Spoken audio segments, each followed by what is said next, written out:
They told the school board that I, after 22 years, had changed a failing student's grade to a passing one. The gradebook logs every change with the exact account that made it. The account that changed that grade was not mine. It belonged to the man standing at the front of the room accusing me. My name is Carol. I am 48. I have taught AP chemistry at a public high school in suburban Ohio for 22 years. I am 2 years from a pension milestone. In 22 years, I have never once changed a grade I did not earn for a student, and I want you to understand that this is not a small thing to me. It is the whole thing. A grade is a promise that the work was real.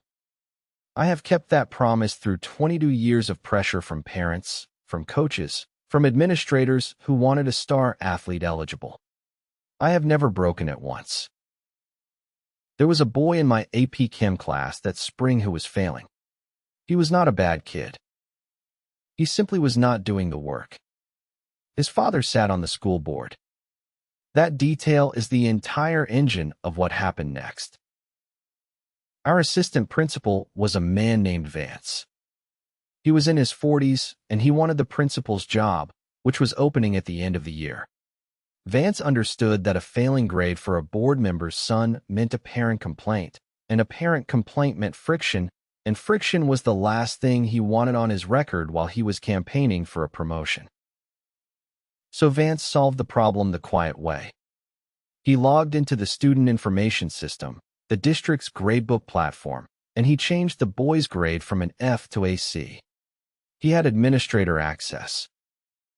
His credentials could edit any grade in the building. He made the problem disappear, and he assumed that was the end of it. It was not the end of it, because grade changes get audited. At the close of the term, the district's automatic integrity review flagged the change. A failing grade had become passing with no corresponding makeup work, no documentation, nothing. Someone had to answer for it. And this is where Vance made his move. He went to the principal and the board, and he told them the change had been made in my grade book against my class, and that I must have changed it, perhaps under pressure from the family, perhaps carelessly. He framed it gently. He even sounded like he was defending me, the way the best betrayals always do. He said he was sure there was an explanation. But the accusation was planted. The 22-year veteran had compromised a grade. I found out when I was called into a meeting with the principal and a representative from the district.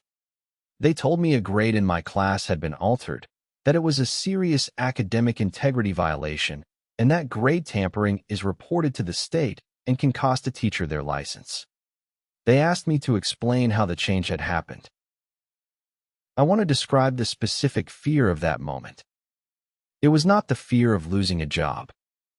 It was the fear of losing the one thing I had protected for 22 years, my name as a teacher who does not cheat, and losing it for the exact crime I had spent my whole career refusing to commit. The grade had been changed in my grade book. It looked like me. And I could feel how badly the board member wanted this to be a teacher's error and not his son's fraud, because the alternative was unbearable to him. I almost did what you do when you are innocent and frightened, which is protest. I almost said I would never, that my record was spotless, that anyone who knew me knew I would not do this. All true. None of it proof. A spotless record is not evidence about a specific grade on a specific day. And then I thought about the log. Every gradebook platform keeps an audit trail. Not a vague one. A complete, immutable record of every single change ever made to any grade.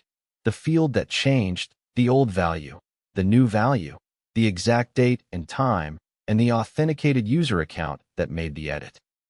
Districts keep these logs for years, precisely because grade disputes happen and someone always needs to know who did what. The system was not built to protect me. It was built to protect the integrity of the grades. But it did not know or care whose integrity it was protecting on any given day. I did not have to argue about who changed the grade. I could ask the grade book. I requested the audit history for that student's record. A teacher is allowed to pull the change log for grades in their own class. It came back the next morning. I read it standing up in my kitchen with a cup of coffee going cold in my hand. The F to C change had been made at 4:42 in the afternoon on a Thursday. That Thursday, I had been 140 miles away at a state teaching conference, where I had signed in at a registration desk that morning and where I was staying at a hotel 2 hours from my school. I could not have been in my grade book at 4:42 that afternoon. And the log agreed, because the account that made the change at 4:42 was not my account. It was Vance's administrator account. His credentials, his user ID, stamped on the edit, in a record he had never imagined anyone would pull to the user level. He had assumed it would simply read as my grade book, my class, my problem. It had been his hand the entire time, and the system had written his name down.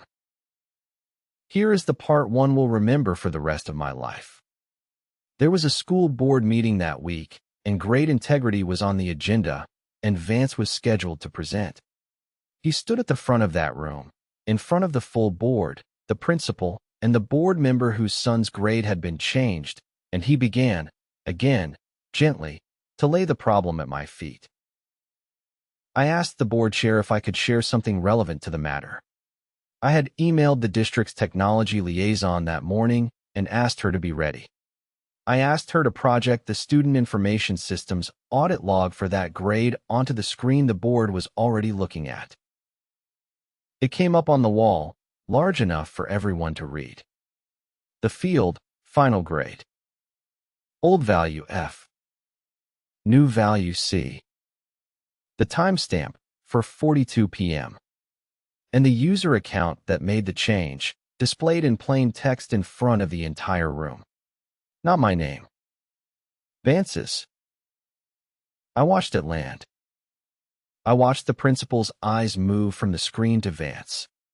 I watched the board member whose son it was go pale as he understood, in real time, that his son's grade had not been mishandled by a careless teacher but fraudulently changed by an administrator on his family's behalf, and that this was now in the official minutes of a public meeting.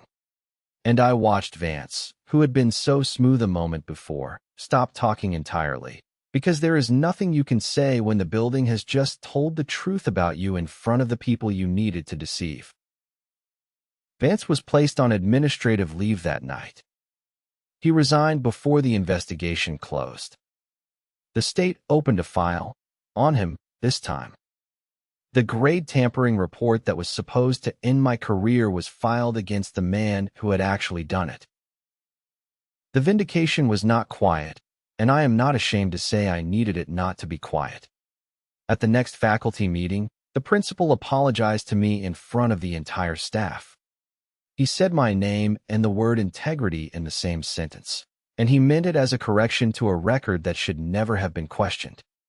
The district cleared my file in writing. The student, the board member's son, was given a real path to retake the material he had not learned, which is the only honest thing a grade can offer anyone. I went back to my classroom. I am still 2 years from my pension, and I intend to teach every one of those days. If you ever stand accused of breaking the one rule you have spent your life keeping, do not spend your strength swearing to your own character. Go and find the record. The systems we work inside are writing down who did what, all day, every day, indifferent and exact. They are not on your side, and they are not against you. But when someone tries to put their crime in your hands, the record remembers whose hands were actually on it. You only have to ask it, out loud, in the right room.